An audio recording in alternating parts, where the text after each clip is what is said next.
Wintor, luar biasa. Ternyata memang semakin banyak ya institusi-institusi lembaga yang ingin menyiapkan ekosistem yang mumpuni seperti itu, seperti Pertamina, Smesco tadi dihadapkan pada tantangan yang saat ini fakta-fakta yang disampaikan oleh Pak Wintor tadi, literasi digital masih rendah, kapasitas yang masih belum konsisten, masih kecil skalanya, kemudian akses pasar yang belum optimal. Banyak pelaku UMKM kita yang membutuhkan ekosistem yang bisa membantu mereka kemudian menjalankan usahanya supaya bisa naik kelas dari mulai go modern, tadi saya mengutip Pak Arya, go modern, kemudian go online, go digital, sampai kemudian go global.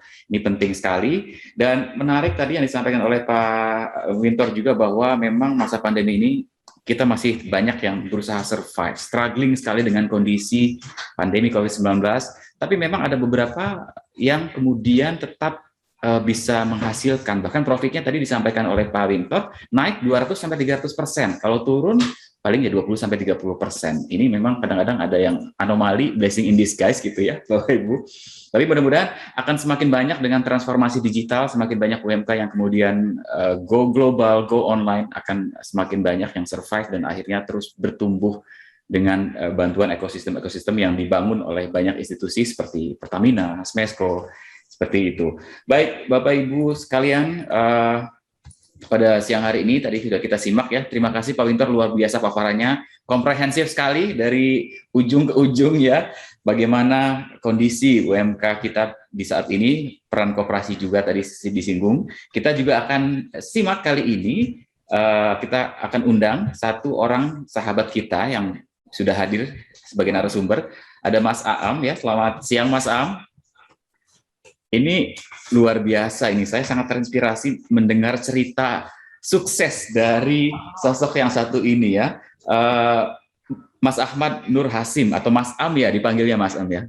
Ya betul. Ini dari Kekean Wastra Gallery Bali, dan kemudian ini cerita sukses yang kemudian cukup viral adalah berkolaborasi dengan salah satu brand internasional, kemudian akhirnya membawa budaya Indonesia semakin dikenal ke mancanegara. Sebelum saya ke cerita itu, Mas Am, saya mau tanya, seperti apa kemudian Kekean Wastra Gallery selama ini beroperasi, dan tantangan yang dirasakan sebagai pelaku, sebagai praktisi di masa pandemi COVID-19 ini seperti apa, Mas Am? Ya, baik, terima kasih. Cukup dengar suara saya ya? Ya, cukup. Ya. Assalamualaikum warahmatullahi wabarakatuh, Om Swastiastu, Namo Buddhaya, salam kebajikan, semoga salam sejahtera untuk kita semuanya. Sebelumnya saya ingin mengucapkan selamat untuk Pak Arya atas launching buku keduanya. Salam kenal kepada Pak Wintor Rahmada dari Smesco, kemudian Pak Budi Satria dari Business ID, kayak gitu. Saya masih belajar, saya masih anak kemarin sore, jadi saya masih haus akan ilmu, akan bagaimana kita bisa menguatkan dan membuat percepatan dalam suasana pandemi ini, kita bisa terus bisa bangkit gitu. Itu pada intinya kayak gitu. Jadi dalam 1,5 tahun terakhir ini praktis dari strategi bisnis yang kita jalankan sebelum sebelum pandemi itu 85% tidak berlaku di dalam pandemi ini gitu. Jadi otomatis dalam era pandemi dimulai dari Maret tahun lalu kita langsung membuat diversifikasi strategi bisnis kita, terutama untuk di hilir kayak gitu, untuk di pemasaran kayak gitu. Jadi ketika kita bicara di hilir, di pemasaran, tentunya kita harus memperkuat di hulunya harus seperti apa kayak gitu. Nah, ini yang menjadi dilema ketika itu, bahwa ketika kondisi pasar memang tidak baik-baik saja gitu, tapi kami harus terus untuk running. Akhirnya kita membuat perubahan yang sangat mendasar, bahwa yang sebelumnya adalah strategi kita di B2B itu hanya 30% kayak gitu, kemudian di retail itu 70%, itu kita ubah menjadi sebaliknya. B2B itu menjadi 70% dan retail menjadi 30% kayak gitu. Kemudian untuk yang di hulunya, di baik itu di development produknya kita, kemudian apa namanya SDM kita gitu. Bagaimana caranya si SDM kita ini, para penenun, pembatik, dan juga staff lain kayak gitu, undernya Kekian ini, itu tidak ada satupun yang kita rumahkan. Jadi kita hanya hanya membuat strategi yang biasanya mereka masuk 1 bulan itu 26 hari, mereka jadi masuk hanya 13 atau 14 hari kayak gitu. Tetapi yang terpenting adalah bagaimana kita bisa bisa mengubah yang sebelumnya dari konvensional kemudian menjadi ada beberapa yang untuk 30% yang untuk retail itu kita khususkan untuk produk-produk ready to wear, dan itu untuk yang segmenting, targetingnya untuk middle low, itu semua itu kita digital kayak gitu, semua serba digital. Tetapi yang untuk seri yang untuk middle up itu kita tidak bisa kita kita digitalkan kan kayak gitu, karena memang ada tes, ada experience, dan ada cita rasa yang harus dirasakan oleh customer kami kayak gitu. Karena biasanya untuk yang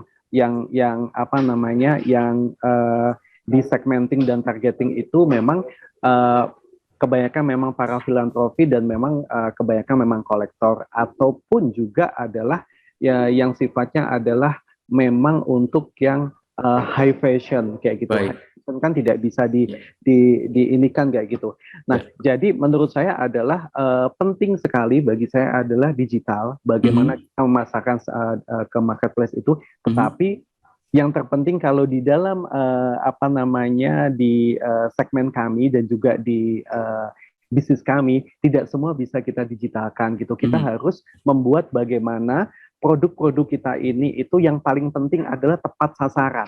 Sasarannya ini yang paling penting kayak gitu. Jadi kita membuat betul di segmenting, targetingnya itu bahwa untuk yang middle low itu kita semua digitalkan untuk retailnya, dan tapi untuk yang B2B kan itu tentunya tidak bisa kayak gitu. Dan kita digitalnya pun juga kita berbeda dengan yang lain. Mungkin banyak yang ke marketplace, tapi kalau kami lebih ke sebenarnya adalah inklusif, dan inklusif juga sih kayak gitu, karena kita seperti apa yang disampaikan oleh dari Smesco tadi, dari Kemenkop tadi, kita seperti di grup-grup atau di komunitas atau seperti kita memang kita langsung kirim koper nih ke customer kita kayak gitu, tinggal pilih kayak gitu. Jadi sistemnya kita seperti itu gitu, dan itu sebenarnya sangat luar biasa sekali kayak gitu. Ini yang kami rasakan, karena setiap bisnis itu memiliki karakter masing-masing. Itu tidak bisa. Mungkin gitu. Masih banyak juga nih peserta webinar yang belum tahu produknya, kemudian apa nih Kekian Wastra Gallery ini. Saya sih sudah follow di IG-nya Mas Am ya, ada Kekian katalognya juga gitu ya. Mungkin bisa cerita, kemudian produknya ada yang inklusif, ada yang eksklusif, itu kenapa bisa seperti itu lah. Kemudian juga perlu di-sharingkan kapan mulai berkenalan dengan platform digital, kemudian berkenalan dengan program-program Pertamina, sampai kemudian akhirnya menjadi mitra binaan, dan sekarang bisa survive. Lantas juga nanti di akhir saya pengen dapat cerita tadi ya, brand internasional bekerja sama dengan Mas Am. Ya, baik. Kekian Wastra Gallery itu adalah kita fokus pada produk sustainable textile dan sustainable fashion gitu. Jadi setiap label kita ada tambahan label eco fashionnya kayak gitu. Yang ini memang menjadi roh kami, misi kami, bahwa kita beraliran di slow fashion gitu. Jadi kemudian di dalamnya ada 4 esensi yang kita kerjakan. Yang pertama adalah produknya itu kita ada batik, tenun, sama bordir kayak gitu, dan semuanya sustainable. Jadi di dalamnya ada 4 hal yang menjadi esensinya, yaitu yang pertama itu kita empowerment, Mas Yudi. Kita empowerment, kita fokus pada kelompok-kelompok perempuan, baik itu di pelosok, kemudian di kelompok perempuan di area gambut dan mangrove, kelompok perempuan di area di daerah nelayan atau pantai, kemudian kelompok yang sangat di pedesaan sekali, yang jauh dari jangkauan atau yang jobless juga gitu, dan juga pada generasi muda, anak-anak muda yang 90% kita fokusnya di lulusan SMK kayak gitu. Kemudian ada 5% dari kami itu mohon maaf itu disabilitas kayak gitu. Kita fokus juga di situ gitu. Dan itu kebanyakan memang anak-anak muda dan kita tempatkan mereka pada mereka ini punya daya imajinasi yang luar biasa sebenarnya kayak gitu. Jadi biasanya mereka di kreatif desain malahan jadi membuat motif, membuat apa namanya pola. Jadi yang ada di hulunya malahan kayak gitu. Itu kita fokusnya di empowerment pertama. Yang kedua adalah di local resources Mas Yudi. Jadi local resources ini artinya adalah bahwa penggunaan di dalam produk kami itu sebisa mungkin tuh adalah 100% lokal kalau bisa. Jadi kita mengeksplorasi serat-serat Indonesia, natural fiber seperti kayak serat abaka pisang, kemudian serat nanas, serat rami, kenaf, kayu dan lain sutra alam itu semua kita usahakan dari lokal kayak gitu dan kita juga bekerja sama dengan banyak stakeholder seperti yang saat ini dengan pemerintah Provinsi Riau kita menggarap di sana ada ratusan ribu tumbuhan nanas yang itu kan daunnya kan sangat dibuang sia-sia kayak gitu ya, karena kita MOU juga dengan Badan Restorasi Gambut dan Mangrove, ya, jadi kita bertiga kayak gitu ininya. Nah, kemudian pewarnaannya pun kita pakai pewarnaan yang itu semuanya dari lokal kayak gitu, seperti indigo semua jelawe semua itu dari sini semua dan khusus untuk pasta indigo sendiri kita punya lahannya kayak gitu yang kita tanam sendiri gitu. Jadi kenapa kita memanfaatkan itu agar kita bisa meminimalisir impor sebenarnya kayak gitu karena kita tahu bahwa serangan produk-produk impor untuk bahan tekstil atau wastra kita ini luar biasa.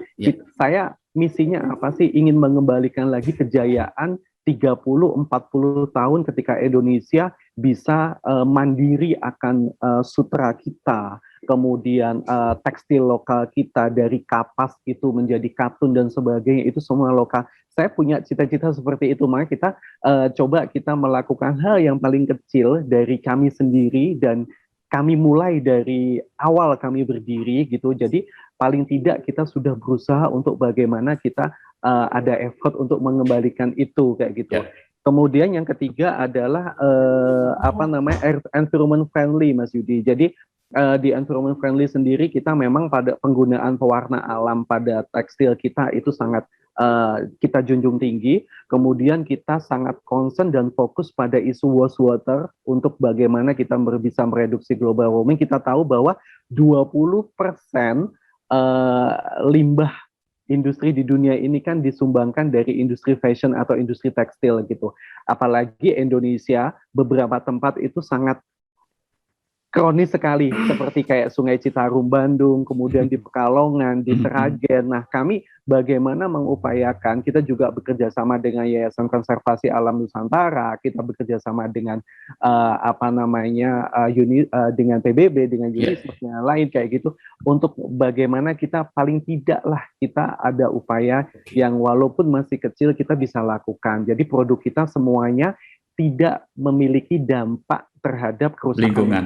Ini menarik sekali Mas Am ya. Jadi environment friendly, kemudian juga empowerment society, dan tadi juga ada local resources. Local resources, value-nya sangat banyak Mas Am. Iya, sama satu lagi itu fair trade. Kita mengupayakan bagaimana dari hulu sampai ke hilir ini ada keseimbangan kesejahteraan di sana gitu. Ada keseimbangan yang itu kita tahu bahwa biasanya selama ini yang kaya kan pedagangnya ya, UMKM-nya ya. Tapi IKM-nya, produsennya, perajin kita itu biasanya malah terlupakan. Tiap puluhan tahun rumahnya ya pakai gubuk aja, sementara si UKM-nya sudah lantai 7 istilahnya kan begitu gitu. Nah, kami bagaimana kita bisa terus mengupayakan ini kayak seperti itu Mas Mas Yudi kayak gitu. Mas Am, berkenalan dengan program-program Pertamina sampai kemudian menjadi mitra binaan. Ini juga menarik nih sampai kemudian membuat Mas Am ada di titik ini. Ini seperti apa? Kemudian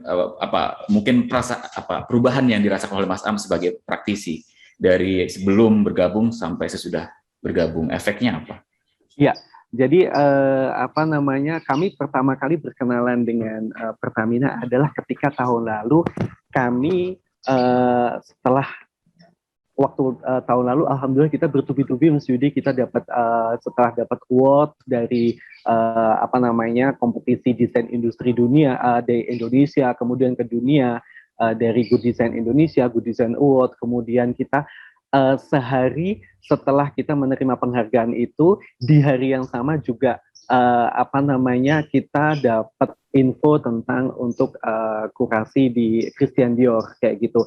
Disitulah setelah kita deal, setelah itu PO sudah kita dapat, waktu itu kita masih baru dapat PO aja nih, kita belum punya status apapun dengan Dior, jadi jatuhnya cuma kerjasama gitu. Itu kita kenal dengan Pertamina, dan saya kenal dengan Pertamina itu lewat Kemenparekraf ceritanya kayak gitu. Lewat Kemenparekraf saya dipertemukan, diperkenalkan dengan Pertamina.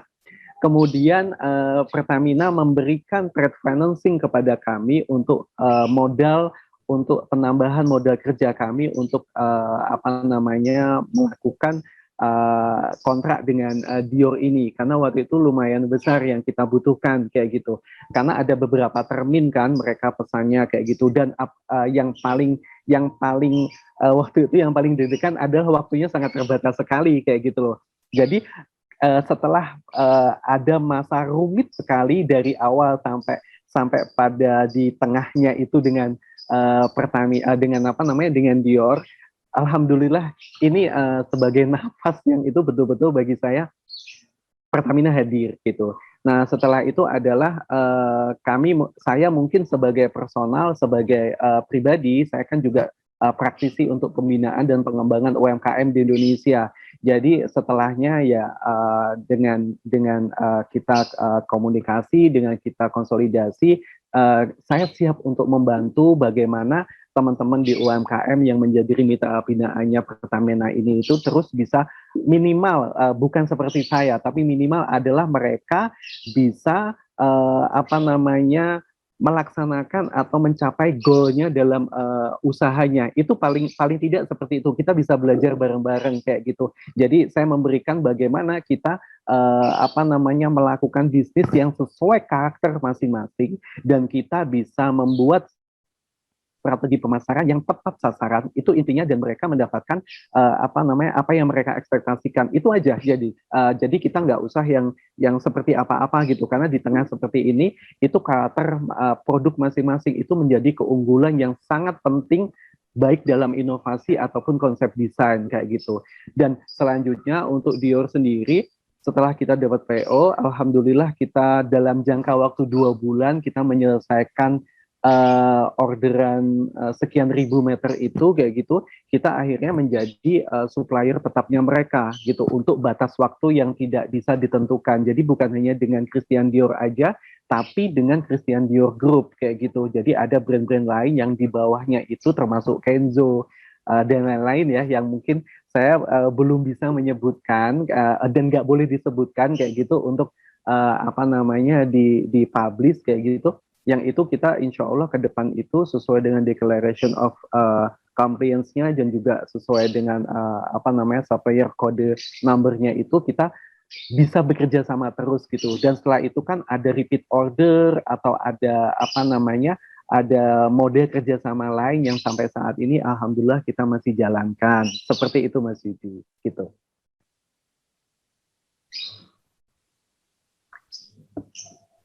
Mas Yudi masih masih di mute ya sepertinya. Baik, luar biasa Mas Am, terima kasih inspirasinya pada siang hari ini ya. Caring is sharing, jadi ingin sukses dan mengajak semua orang-orang sekitar kita untuk bisa sukses juga seperti itu ya. Dan memang bisa mendapatkan pangsa pasar di mancanegara, dipercaya oleh salah satu brand internasional, itu merupakan satu achievement yang harusnya bisa membuat pelaku UMKM lain juga bisa ya. Kalau Mas Am bisa, kenapa yang lain tidak bisa? Harus bisa ya, seperti itu betul. ya. Iya betul. Ya. Kita juga lagi penjajakan ke itu Mas Yudi, yang saat ini kita lagi penjajakan ke Kanada, ke Amerika, Rusia, dan juga Belgia ya. Gitu, yang saat ini kita ini kan. Betul. Ini berkat pendampingan Pertamina tentu saja. Bapak Ibu sekalian dan juga viewers yang menyaksikan melalui kanal YouTube kami pada siang hari ini. Jadi pada tahun ini saja Pertamina ini juga akan kembali menggelar event Pertamina Spexpo yang akan diadakan dalam rangka gerakan Bangga Buatan Indonesia di bulan Oktober 2021 nanti. Dan main event GBBI ini sendiri rencananya akan dilaksanakan di Kalimantan Timur. Untuk menyambut GBBI tahun ini, selain Smexpo, Pertamina juga menggelar pre-event yang sudah mulai berlangsung sejak bulan Agustus bulan ini ya. Mulai dari pelatihan-pelatihan upskilling kepada mitra binaan hingga sosialisasi program PUMK untuk GBBI di bulan Oktober mendatang. Pertamina berkolaborasi dengan Kementerian Desa, Pembangunan Daerah Tertinggal dan Transmigrasi, Kementerian Koordinator Bidang Kemaritiman dan Investasi, Pemerintah Provinsi Kalimantan Timur, Bank Indonesia, dan pemangku kepentingan lainnya. Output yang diinginkan dari terselenggaranya kedua acara tersebut adalah menjadikan UMK naik kelas untuk menjadi UMK go online dan tentunya berharap agar mampu menjadi UMK yang go global dan berhasil menembus pasar internasional. Seperti Mas Am contohnya ya, siang hari ini sudah sharing bersama kita. Terima kasih Mas Am, cerita inspiratifnya. Dan terima kasih juga untuk value-value yang tadi disampaikan, lingkungan, empowerment, kemudian juga mengangkat khasanah budaya Indonesia supaya dikenal di mancanegara. It is very inspirative. Thank you. Terima kasih Mas Am untuk ceritanya.